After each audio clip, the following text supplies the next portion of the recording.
Anda sedang mendengarkan suara profetis dari para nabi, hambanya John Patrice Vanggidai, Penatua Jemaat Future Life Community Kupang.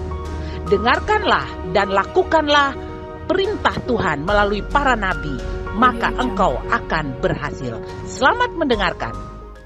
Baik umat Tuhan, Anda yang sudah siap, katakan amin. 2026, 2034 adalah apa saudara? Momen darurat bagi gereja Tuhan. Saya akan kasih saudara 5 ciri. Momen darurat itu ciri-cirinya seperti ini. Yang pertama saudara kekasih, kegoncangan global semakin intens. Ibrani 12 ayat 27 berkata, segala sesuatu yang apa saudara? Dapat digoncangkan, akan digoncangkan. Saya baca ayat ini, saya bilang, kira-kira Jepang tuh bisa digoncangkan enggak ya? Karena itu rel kereta api itu 12 lantai ke bawah, turun. Saya bilang, Ruth, saya cukup di 7 aja, 6, gak bisa turun ke bawah. Karena kita pindah-pindah kan seluruh Osaka, Tokyo, dan Kyoto itu mereka semuanya itu 3 kota terbesar. Kalau saudara ke Jepang, ke 3 kota ini 90% saudara sudah tahu tentang Jepang. Itu semuanya bawah tanah. Bisa digoncangkan nggak? Saya naik di Meda Tower itu 300 meter ke atas, 200 meter, tiap lantai dikasih tahu meter berapa, 200 meter, itu saya sudah pusing tunggu. Saya sampai di 300 di Osaka. Dan saya tanya kepada mereka, di Jepang ini gempa bumi berapa? Pak, kalau tidak salah, tidak kurang 2000 kali 1 tahun.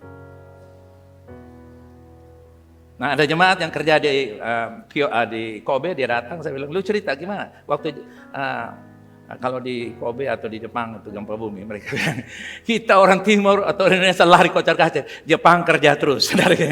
Kenapa? Karena mereka begitu yakin gedung mereka itu tidak dapat roboh. Tapi tadi saudara ingat, bilang apa ayat itu, bilang apa? Keluarkan ayat itu, bilang apa saudara? Termasuk gedung-gedung di Jepang? Ya. Semuanya akan digoncangkan. Konflik antar negara meningkat. Ketidakpastian ekonomi global sedang terjadi. Indonesia punya saham anjlok habis-habisan. Ya, dari 10.000 sekarang tinggal 6.000-an. Rupiah sudah tembus 17.400, 500. Diprediksi 18.000 menuju 20.000. Nah, Anda bisa bayangkan itu akan terjadi kegoncangan, ketidakpastian. Kenapa ketidakpastian? Karena semuanya takut, makanya kenapa saham Indonesia hancur? Karena pemilik-pemilik dana terbesar dari luar negeri hengkang semuanya, cabut pergi ke negara lain. Krisis pangan, energi, dan iklim. Di Jepang saya tanya beras 1 kilo berapa? 1 bungkus seperti kita 67.000, di sini dolok punya, mereka punya 5.000 yen, 500.000 rupiah, saudara kekasih.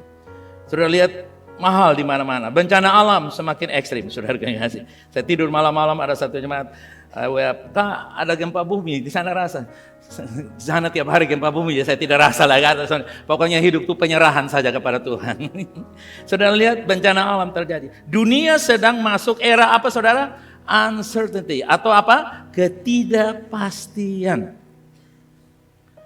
Nah, yang tidak punya fondasi yang kuat pasti akan apa saudara? Mudah panik dan runtuh. Ya.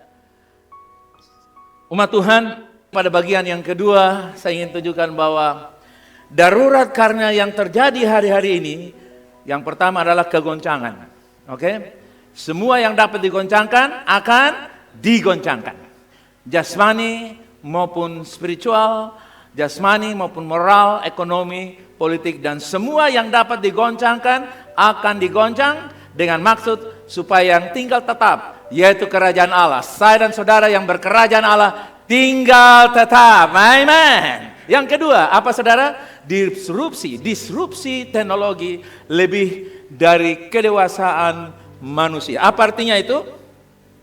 Disrupsi itu adalah suatu yang mengacak kebiasaan lama dan menggantinya dengan kebiasaan baru. Dia menggoncang, membongkar bangkir sebuah tradisi yang sudah mungkin berabad-abad, old way life of operation, things, gaya hidup yang operasikan banyak hal.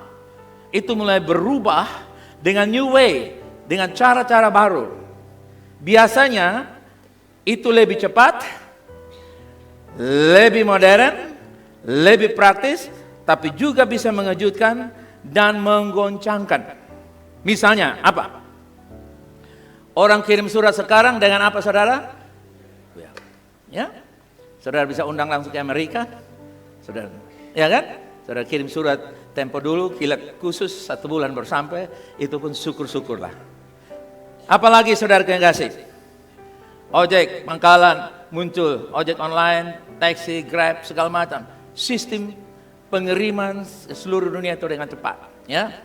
Cepat, saudara yang kasih. Kita jalan-jalan di Jepang, koper kita kirim, kita nggak perlu bawa-bawa karena sudah ada jasa fasilitas di kiri kanan tempat yang sudah ada semua. Taruh koper di sana, kasih tahu nanti kita jalan-jalan, sore pulang kopernya sudah di sana. Cepat, nggak ada masalah. Jadi semakin enteng, ringan. Maksudnya supaya orang tua-tua pun bisa keliling dunia tanpa beban. Ya, semuanya serba cepat, serba online. Kita masuk di mana-mana semua online. Reception semua, pokoknya cleaning service saja yang kita lihat. Selanjutnya kita tidak pernah tahu. Tinggal download berapa orang di kamar sesuai dengan nama, KTP atau paspor. Sudah lihat semua dengan cepat. Manusia sudah mulai bekerja. Tahun 2030 diramalkan bahwa satu kemampuan AI bisa mengerjakan 1 juta manusia. 1 juta manusia itu kalau dibagi perusahaan, satu perusahaan 100 orang. Anda bisa bayangkan satu AI bisa pimpin berapa banyak perusahaan dan berapa banyak pengangguran. 2030, tidak terlalu lama. Ini momen darurat. Apalagi saudara yang kasih? Toko biasa, ya, mulai diganti dengan marketplace online. Ya, Shopee, Sape, saudara yang kasih. Ya, saudara lihat di mana-mana, saudara bisa belanja online. Memang ada yang ketipu juga banyak, saudara, karena tidak seindah warna asli, saudara yang kasih, ya. Kita lihat sepertinya asli bagus, datang, waduh, seperti tisu barangnya. Tapi ada juga yang benar, saudara yang kasih. Ini salah satu produk online. Saudara yang kasih, saudara lihat online untuk apa? Berbisnis, berdagang. Ya, online trading, investment terjadi di mana-mana, saudara lihat. Investor-investor keluar dari Indonesia, hengkang kaki sehingga kita punya saham gabungan Indonesia drop dari 10.000 sekarang sudah 6.000 lebih, turun. Sedangkan rupiah tambah lemah sekarang 17.500, 600. Semua hengkang pindah kemana? Mungkin ke Vietnam, pindah ke Thailand, pindah ke Jepang, negara-negara yang dianggap aman, no corruptor there, tidak ada korupsi di sana. Mereka pindah dalam sekejap. Pindahkan uang triliun rupiah main pakai online, saudara yang kasih. Bayangkan kalau mereka angkat uang 20 triliun, kira-kira muat di kapal terbang berapa banyak. Tapi sudah lihat, sekarang sudah percepat. Itu namanya disrupsi. Coba katakan disrupsi. Apa, saudara? Nah, jadi kita melihat di sini, saudara yang kasih, Daniel 12 dikatakan apa, saudara? Pengetahuan akan bertambah. Percepatannya itu sangat luar biasa. Anak-anak yang kita pikir bodoh, tidak tahu apa-apa, di bawah umur, waktu kita interview dengan mereka, mereka punya knowledge seperti kakek 80 tahun. Pengetahuannya begitu cepat, karena in the palm of the hand. Di telapak tangan mereka bisa baca, bisa browsing, dan atau ya telapak tangan sambil di sudut kamar, saudara yang kasih. Ditutupi oleh tempat tidur. Disitulah mereka selancar seluruh dunia. Dan kita pikir anak-anak kita aman di kamar. Padahal sebenarnya tidak aman. Karena di situ ada informasi yang baik, yang tidak baik dipadukan di dalam otak, pikiran, perasaannya. Itulah sebabnya saudara yang kasih, pengetahuan ini, misalnya saudara, AI berkembang sangat cepat. Tadi saya sudah singgung, ya, percepatan yang luar biasa, saudara yang kasih, ya. Itu bisa terjadi. Kita memanfaatkan dalam banyak hal. Ya. Saya bikin rumus peternakan pertanian, saya bangun rumah, saya pinjam air, saya bikin, saudara yang kasih, sehingga bisa maju dengan cepat. Banyak hal, belajar bahasa dengan cepat dan segala macam. Apalagi manusia akan makin terkoneksi, tapi makin apa, saudara? Masing-masing orang di tempat tidur dengan HP-nya masing-masing. Satu tempat tidur, tapi buminya berbeda-beda, saudara yang kasih. Ya, saudara lihat, perkembangannya begitu rupa, sehingga manusia makin kesepian, saudara yang kasih, sehingga orang mau healing. Cari tempat rekreasi, saudara yang kasih, ya, dan sebagainya. Karena mengisi the emptiness of the heart, of the soul. kekosongan jiwa dan hati diisi dengan rekreasi, makan, minum. Makanya sudah lihat tempat-tempat yang bagus, viral di mana-mana, makanan-makanan semua viral. Saudara, orang rela antri 2 jam, 3 jam hanya untuk nikmati supaya kesepian mereka terobati. Kemudian yang berikut apa lagi saudara kasih? Deepfake, kepalsuan, manipulasi secara digital. Ya, orang bisa, bahkan pendeta pun bisa ketipu saudara kasih ya. Ya. Kebohongan yang makin sulit dibedakan. Ya. Saya pernah diundang ke satu negara di Eropa mau pemberkatan. Saya bilang jangan buru-buru dulu, kita cek-cek. Ternyata saudara kasih itu fake. Lihat, saya sudah dimintakan oleh mereka-mereka yang mau menikah itu untuk, ayo dong kasih paspor, saya bilang jangan buru-buru, jangan buru-buru, cek dulu. Saya bilang bisa video call. Oh saya urus perusahaan. Oh saya nggak begitu, nanti aja. Kalau video call itu kan asli kan? Nggak pernah video call. Saya bilang it's fake, itu palsu. Jangan percaya. Sudah lihat? Dan banyak hal lainnya. Banyak orang tertipu dengan semua. Karena itu waspada dan hati-hati dengan keadaan yang darurat ini. Generasi muda kehilangan arah identitas. Mereka pintar, kaya, punya perusahaan. 2-3 perusahaan mereka jadi manajer, CEO di sana, tapi sudah mereka kosong, mereka banyak yang tidak percaya Tuhan, mereka free thinker. Kebanyakan saya dengar di Jepang, saya ketemu beberapa orang di sana, mereka menceritakan bahwa mereka itu I'm okay with my life. Mereka bilang saya dengan hidup saya baik-baik kok. Jadi nggak perlu bicara soal Tuhan. Saudara lihat, mereka kehilangan identitas, padahal mereka diciptakan serupa segambar Tuhan. Teknologi berkembang cepat, tapi karakter manusia belum tentu berubah. AI bisa melakukan percepatan, tapi AI tidak bisa merubah hati yang penuh dengan kepahitan. Bisa katakan amen? Itulah kelemahan AI. Dan kita punya jawaban dari merubah manusia. Dalam Kristus yang lama sudah berlalu, kita ciptaan yang baru. Katakan amen. Jadi pesannya apa? Baca bersama saya, pesannya apa? Yes, kita perlu hikmat, bukan hanya apa saja? Informasi. Informasi membuat kita sombong, angkuh, merasa lebih dari orang lain. Hikmat membuat kita mengoperasikan hidup sesuai dengan cara winning God's way, menangkan hidup dengan cara Tuhan. Amen. Ciri yang ketiga dari momen darurat, apa saudara? Krisis mental dan kehampaan rohani. Walaupun kekuatan kemampuan AI, robotik, ya, teknologi begitu berkembang dengan cepat, ya. Saudara bisa sekolah dari jari-jari saudara dengan tuntunan AI, dan itu adalah akibat dari penggenapan janji Allah bahwa hari-hari terakhir dan orang semakin pintar dan hebat. Ya, sudah ditemukan bagaimana mengobati sistem imun tubuh sampai orang bisa hidup 200 tahun. Salah satu mantan gubernur NTT sudah terapkan itu katanya. Dia bilang saya hidup 200 tahun. Oke, terserah Bapak. Nah saudara kan nggak sih? Saudara lihat kehampaan rohani. Ya, teknologinya full technologies. Automatically semua serba hebat. Ya. Segala macam, saudara akan terheran-heran nanti ada mobil dari air, dari listrik, bahan bakarnya, dari cahaya matahari dan segala macam, dari minyak goreng sisa, saudara bisa, nanti saudara akan heran-heran dan itu semua sudah bukan dongeng tapi sudah ada di mata kita. Tetapi manusia akhir zaman dalam 2 Timotius 3 ayat 1 dikatakan pada hari-hari terakhir. Kapan saudara? Pada hari-hari terakhir akan terjadi apa? Masa yang sukar. Perilous time, masa yang sukar. Tetapi masa yang sukar itu ada 2 kemungkinan. Kalau sukar seperti mutiara itu bagus. Mutiara itu menderita tapi pada akhirnya dia menghasilkan cahaya mulia bagi produknya. Ya. Dan itulah sebenarnya gereja Tuhan. Kita menderita tapi kita menghasilkan the quality life of pearl. Ya. Kita punya hasil kehidupannya seperti kualitas mutiara.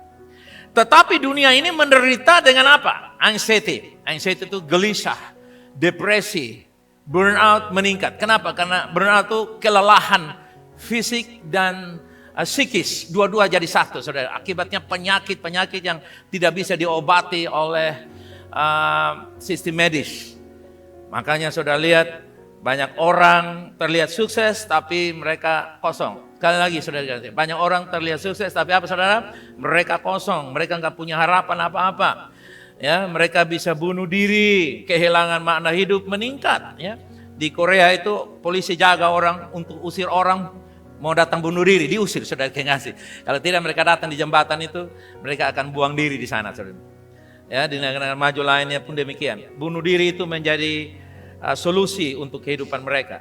Generasi muda harus haus akan penerimaan, identitas. Saudara lihat semua, makanya mode-mode itu laku laris di mana-mana karena orang ingin meningkatkan the value of themselves by the outer lifestyle. Penampilan luar itu menjadi ukuran utama. Sehingga saudara lihat dunia sangat ya, semua branded dasi, branded handmade, branded watch, branded everything is branded. Ya, semuanya brand internasional. Supaya mereka punya, padahal jam tangan itu walaupun harga 3 miliar dengan yang mungkin 1 juta, tetap juga jam 7, tetap jam 7. Tapi itulah pengaruh manusia. Mereka kosong, tapi mereka salah isi, saudara kasih. Ya.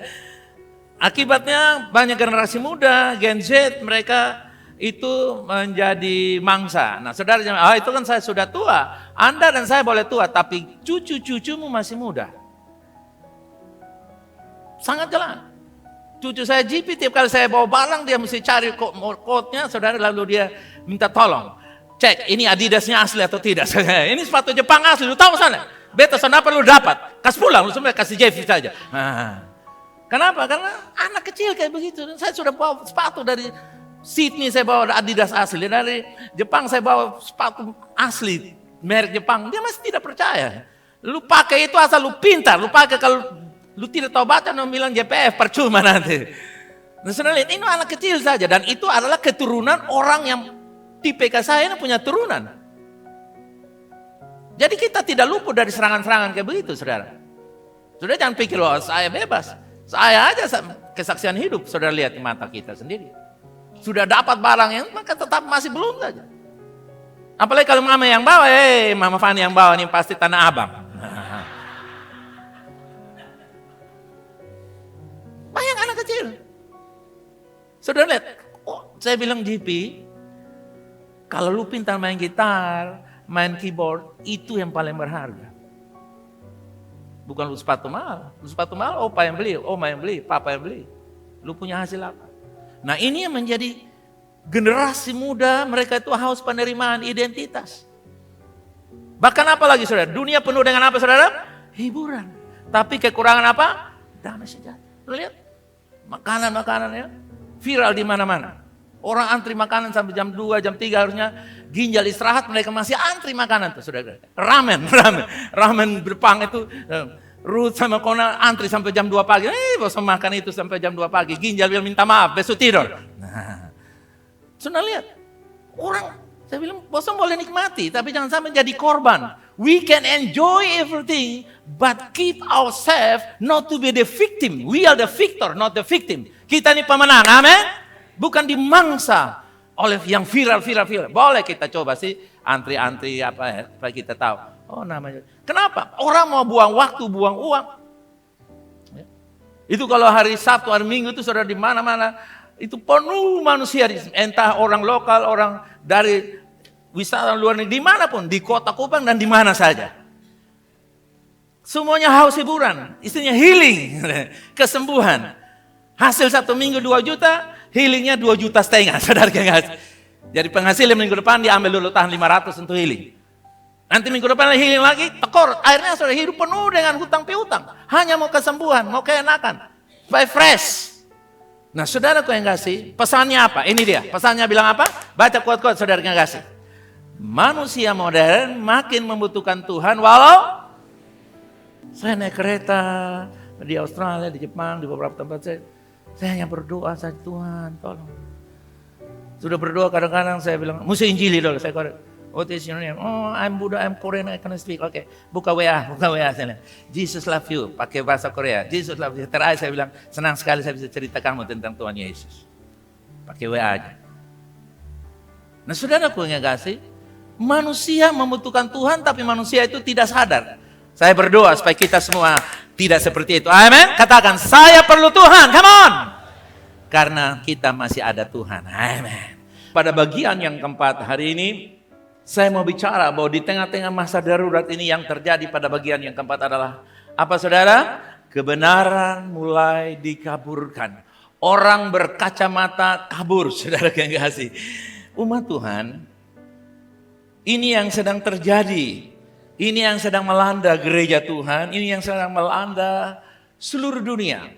Kalau kita tidak berhati-hati, gereja pun akan mengalami masa yang sama. Yaitu kebenaran mulai dikaburkan. Karena Yesaya bernubuat bilang begini, Yesaya 5 ayat 20 ini sangat jelas. Bilang apa saudara? Celakalah mereka yang menyebut jahat itu baik. Mereka itu saudara bisa katakan, celakalah DPR, celakalah presiden, celakalah ketua partai, celakalah pendeta, celakalah siapa saja yang menyebut.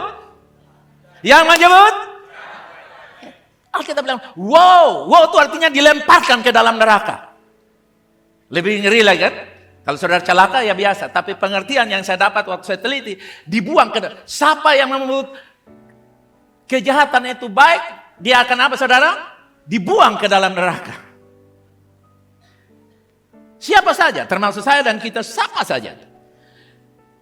Itu ditandai dengan kebohongan, itu sudah mulai menjadi apa saudara? Normal. Jadi pakai masker itu sudah menjadi normal lifestyle ya sejak masa COVID ya. Itu new normal, to use the mark ya. Tetapi ada new normal lagi yaitu apa tadi dibilang saudara Kasim? Yaitu kebohongan. Lalu moral makin relatif. Saudara, kejujuran dianggap tergantung situasi. Dulu berbohong itu dianggap salah. Tapi sekarang banyak orang berkata yang penting tidak merugikan orang lain. Sedikit manipulasi itu normal. Semua orang juga berbuat begitu kok. Ngapain saya mesti nonton? Saya juga ambil bagian. Padahal Yesaya 5 ayat 20 tadi berkata bilang apa saudara? Celaka ganti, dibuanglah ke dalam neraka. 2-3, dibuanglah ke dalam neraka mereka yang menyebut. Jadi tidak ada kompromi, buang. Itu nggak ada lagi solusi saudara. Fire forever, terbakar untuk selamanya. Jadi moral menjadi relatif saat kebenaran diukur dari kenyamanan, bukan lagi dari firman Tuhan. Nah, saudara lihat? Ya kalau saya nyaman, misalnya ada orang, kalau saya nyaman saya menikah dengan laki-laki, ya that's my right, that's my life. Kalau saya menikah dengan perempuan ya itu bagian saya. Who knows? Who care? Siapa mau tahu, siapa mau urusan? Sudah lihat relatif bukan? Padahal kita bilang celaka, tidak ada relatif. Tidak ada relatif, saudara yang kasih. Absolut, saudara. Ya, dibuang ke dalam neraka. Jadi moral menjadi relatif saat kebenaran diukur dari kenyamanan, bukan lagi dari firman Tuhan. Dan kalau kita tidak waspada, saudara yang kasih, kita tidak memberi di rasa nyaman, tidak berdoa di rasa nyaman, ya, tidak mengampuni juga rasa nyaman, dan lain-lain sebagainya. Termasuk juga pakai helm, tapi langgar lampu merah juga merasa nyaman. Apalagi tidak pakai helm, langgar lampu merah, basaro lagi saudara kasih. Itu kuroreng ajojar, saudara kasih. Ya. Saudara tertawa, tapi itu kenyataan kalau kita tidak waspada. Roh itu masuk dan menggerogoti gereja Tuhan. Dan saya berdoa ini dilindungi dari kita, amin. Yang kedua, standar hubungan dan kekudusan berubah. Dulu kesetiaan dan kekudusan dianggap sah. Absolut, total, harga mati. Tapi sekarang ini hidupku, terserah gua kata orang Jakarta. Ya, terserah perut gua mau jadi rasa apa ya itu kepentinganku. Semua orang juga lakukan hal yang sama. Padahal kita tahu itu sudah diingatkan dalam Hakim-Hakim 21 ayat yang ke-5.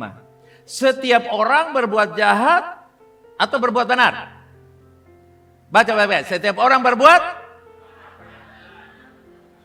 Jadi berarti kata benar di sini bermakna apa? Jahat. Jadi saudara lihat, mungkin kita lihat itu kata benar, tapi menurut apa saudara?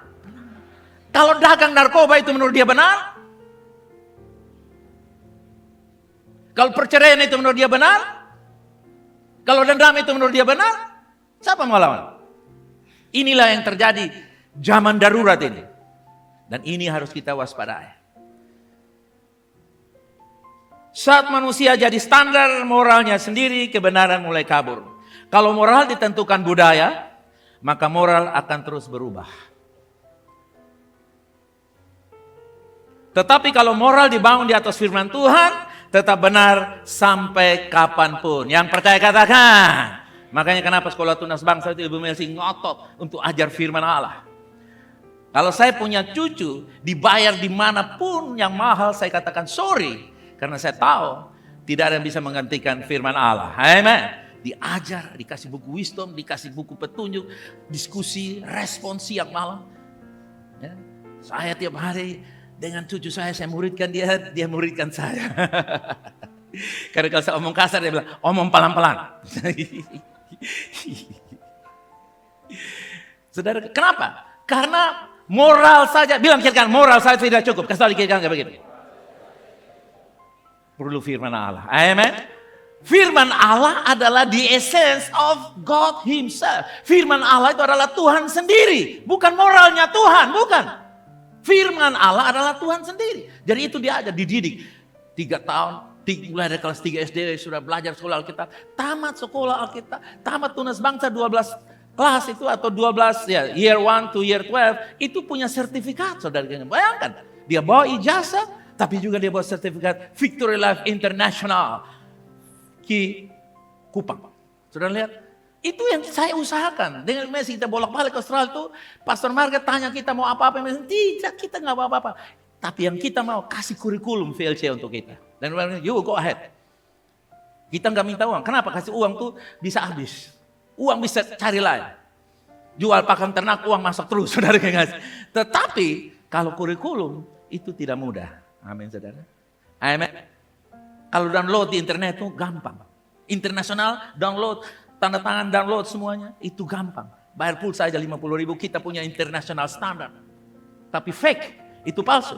Tapi live connecting. Nah itu yang kita sedang bangun umat Tuhan. Supaya di masa-masa darurat ini, gereja tetap eksis dengan sekuat firman Allah. Itu yang kita upayakan. Supaya kita bisa taklukkan zaman yang urgent ini menjadi sesuatu yang baik. Ini sudah lihat next, kita lihat. Orang lebih suka apa saudara? Orang lebih apa? Opininya presiden diganti. Akibatnya ganti. Opininya gubernur apa? Gubernur apa? Atau opini yang paling sentral sekarang apa? Menteri Keuangan diganti. Lupi ganti coba. Jadi opini itu membuat orang bisa terbawa. Bisa terjadi, bisa rubah. Apalagi ini? Next, apalagi saudara? Viral lebih harga daripada apa?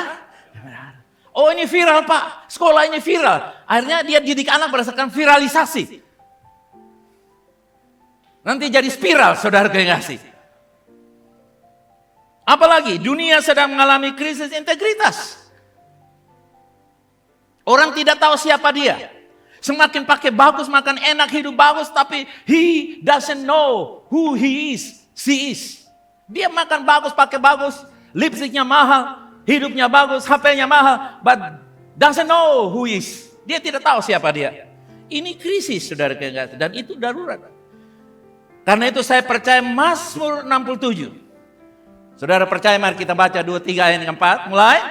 Kiranya suku-suku bangsa bersukacita dan bersorak-sorai. Sebab apa? Engkau Elohim memerintah bangsa-bangsa dengan apa? Adil dan menuntun suku-suku bangsa. Saya percaya pemerintahan kerajaan Allah lah yang membuat kita sejahtera. Bukan partai damai sejahtera. Dan sudah terbukti. Terima uang 2M saja sudah tidak damai sejahtera lagi. Sudah perkara-perkara sana sini. Saya percaya kalau Tuhan memerintah, rakyat itu dikatakan bersukacita dan bergembira. Kalau Donald Trump, kalau Netanyahu, maka yang berbunyi adalah rudal-rudal, saudara kekasih. Rakyat berteriak, BBM naik. Tapi kalau Yesus yang memerintah, all is free. Haleluya. Saudara rindu, amin? Katakan, saya percaya ini terjadi dalam saya dan bangsa saya. 2, 3, come on. Yes, Mazmur 67 tiap hari saya deklarasi. Di atas Kaisar Jepang saya deklarasi. Di atas pemerintahan di Tokyo sana pemerintahan Jepang saya deklarasi firman Allah. Biarlah bangsa Jepang bersuka cita, haleluya. Dan di atas hotel buru-buru saya deklarasi supaya Indonesia penuh dengan kemenangan. Kenapa? Satu-satunya harapan kalau Tuhan memerintah. Amen. Tidak ada yang lain. Bukan berarti kita tidak boleh pilih pemerintah. Pilih tapi jangan terlalu andalan. Nanti kamu sudah pilih asal, meta menyasal, pilih sendiri. Pilih saja karena itu harus dilakukan. Tapi percayalah, di balik pilihan itu ada tangan Tuhan. Amen. Yang mengatur semuanya. Oke, umat Tuhan pesannya apa? Gereja harus berdiri sebagai terang dan suara kebenaran. Yes. Baik, umat Tuhan, pada bagian yang kelima, yaitu Tuhan sedang membangkitkan gereja yang murni dan menyala. Dari Yoel 2 ayat 28 dikatakan, aku akan mencurahkan rohku. Roh Tuhan direspon bukan hanya saja melalui doa puasa 10 hari, 1 tahun menjelang keturunan Roh Kudus. Bukan itu saja yang melakukan itu silakan. Tetapi pencurahan Roh Kudus adalah janji yang Tuhan berikan dan Tuhan sudah genapi di dalam Kisah Rasul pasal 2. Yoel 2:28 ada di dalam Kisah Rasul pasal 2. Mulai 16, 17 seterusnya. Apa yang akan terjadi dengan gereja Tuhan? Yaitu akan muncul sebuah generasi yang lapar akan Tuhan. The generation that hungry of God, not hungry Pizza Hut, not hungry Taman Laut Food, saudara kekasih. Not hungry Dotang, Donat Kantan, no. The hungry of God, lapar akan Tuhan. Ini yang ternyata Roh Kudus akan mengerjakan agar dia bisa bersaing bahkan menaklukkan dunia dengan segala teknologi kehebatannya yang bisa melakukan apa saja. Membuat manusia umur panjang, membuat manusia berhasil, membuat manusia mengalami percepatan-percepatan yang sangat luar biasa.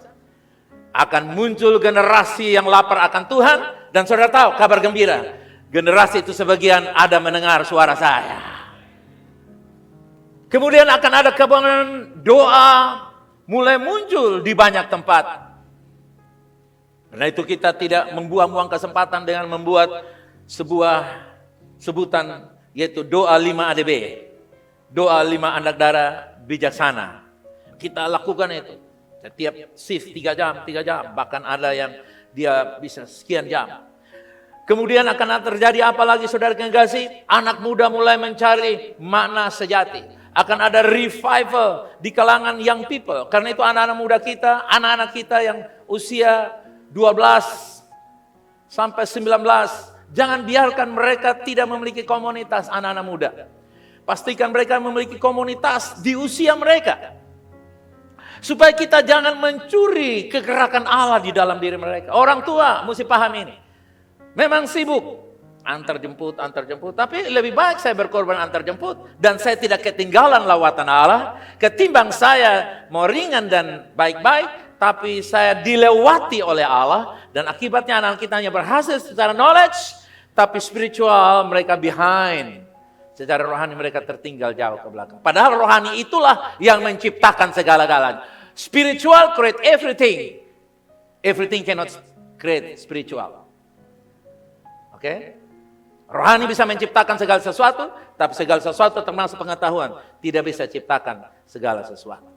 Karena itu anak-anak muda, ini waktunya anak-anak muda kita bangkit untuk mereka punya komunitas, mereka kuat, mereka dilengkapi, dimuridkan, dan mereka dikasih misi, visi Tuhan agar mereka bisa berdampak.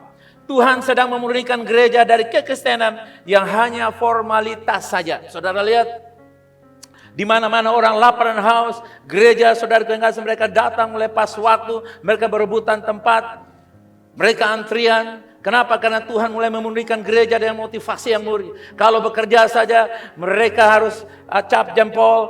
Kalau terlambat 5 menit, komputer AI sudah kasih tahu 5 menit. Dan akumulasi 1 bulan, kalau 5 menit dia terlambat tiap hari, maka sekian jam. Kalau sekian jam, maka dia akan kena potong gaji. Dan orang tidak mau kepotong gaji. Tapi orang akan mau kehilangan waktu beribadah dengan Tuhan. Tidak, ini saatnya gereja mengalami kebangkitan, pemurnian, haleluya. Mereka keluar dari kotak formal. Mereka bisa menikmati hal-hal yang luar biasa, haleluya, amin. Dan gereja ini saya membawa kita semua, amin saudara, amin. Makan, minum adalah bagian dari ibadah, haleluya. Jadi tiap minggu kita punya ibadah 2 kali. Di ruangan ini dan di lobi, haleluya, amin. Kita tidak tabu dengan lagu-lagu yang lu kenal Veronica, nanti minggu depan lagi beta seni kenal Veronica. Kita bisa lakukan itu. Ya, seperti minggu lalu kita putar lagu yang sangat sentimental. Ya, sayang beberapa yang menikah tidak datang. Kalau ada pasti mereka sangat berkesan. Tapi itu lagu. Tapi kalau itu mungkin di tempat lain. Begitu kalau saya putar mereka bilang Pak John Fangida sudah duniawi. No. Gereja harus bisa landing, down to earth, haleluya. Down to earth artinya gereja bisa menyentuh komunitas, haleluya. Ada yang katakan amin? Makanya saudara lihat, kita mulai bikin berbagai macam hal-hal yang menyangkut kemakmuran, kesehatan, pendidikan, politik, sport, entertainment, media sosial, membangun keluarga yang sehat. Itu semua adalah bagian-bagian dari down to earth. Gereja dapat mendarat di bumi dan dapat dinikmati karena kita sudah keluar dari formalitas. Dukri sudah keluar. Memang kita duduk berdiri. Tapi lebih daripada itu ada roh yang menghidupkan kita. Amen. Kita enjoy. Kita nikmati gereja. Kita nikmati fellowship. Dan Tuhan sedang membawa gereja untuk mereka dimurnikan. Gereja murni. Mereka tidak mencari keuntungan, tapi mereka membawa keuntungan untuk dunia. Orang-orang yang belum kenal Tuhan mendapat berkat dari mereka. Dan yang berikut saudara kekasih yang luar biasa. Apa ini saudara kekasih? Di tengah kegelapan, Tuhan sedang menyiapkan apa? Tuhayan. Saya percaya di Indonesia, orang percaya tiap hari semakin bertambah. Memang kita tidak perlu expose, saudara kekasih. Tapi saya yakin, seyakin-yakinnya bahwa ada underground believer. Orang percaya di bawah tanah. Artinya, bukan mereka di bawah tanah benar, tapi mereka tidak kelihatan. Haleluya, amen. Mereka mungkin tidak ibadah hari Minggu, tapi mereka membaptis orang, saudara kekasih. Ibadah mereka bukan hari Minggu, tapi mereka memuridkan orang dalam nama Yesus. Haleluya. Pesan apa yang kita dapat? Masa depan bukan hanya tentang krisis, tetapi juga tentang apa saudara? Kebangunan rohani. Mazmur 67 tergenapi atas bangsa-bangsa. Apa yang dikatakan dalam Mazmur 67? Salah satunya dikatakan, Tuhan memerintah bumi ini, Tuhan memerintah segala bangsa, maka bangsa-bangsa akan bernyanyi dan bersuka cita. Bangsa-bangsa akan apa saudara? Sekarang ini bangsa-bangsa tidak bernyanyi bersuka cita. Teriak bensin mahal, kelapa mahal. Saudara kasih, beras naik harga, pupuk langka. Kenapa? Karena manusia yang memerintah. Bahkan kalau saudara nonton Pesta Babi, Anda tahu siapa dalang di balik penggudulan hutan-hutan di sana. Orang Papua yang biasa makan sagu disuruh makan beras. Orang Papua yang biasa makan babi disuruh piara sapi dan kerbau. Bagaimana itu bisa terjadi? Pantas kalau mereka mau merdeka.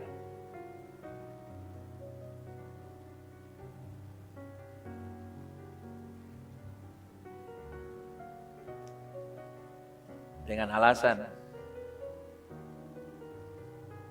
program strategis nasional.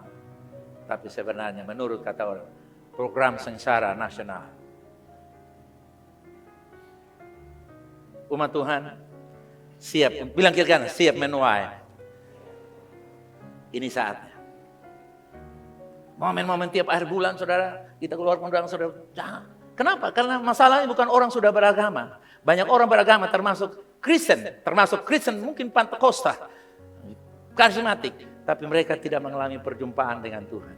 Orang-orang itu juga perlu lawatan dari Allah. Amen. Karena itu saudara kita seperti pedang bermata dua.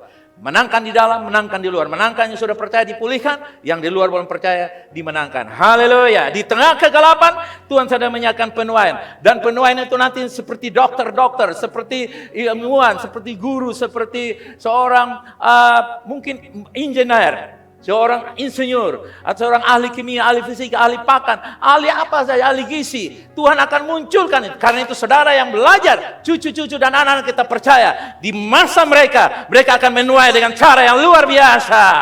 Ilmu pengetahuan hanya wadah. Tapi kalau ilmu pengetahuan tidak bisa menjawab, roh di dalam mereka menyelesaikannya. Amin. Dan saya sangat percaya itu. Belajar mati-matian, bekerja sungguh-sungguh, tetapi lebih daripada itu, bergantung kepada Roh Kudus, lebih sungguh-sungguh lagi.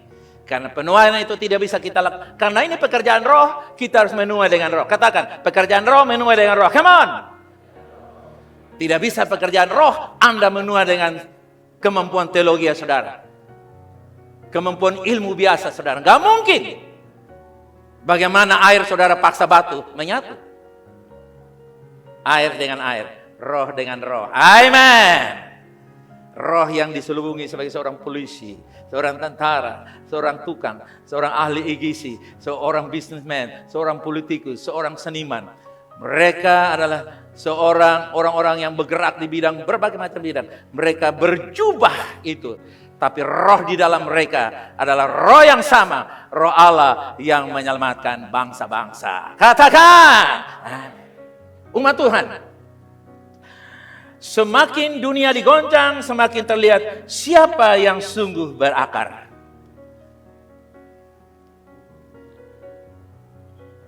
Ada orang bilang Indonesia sedang krisis. Ada dari pihak pro katakan Indonesia tidak krisis.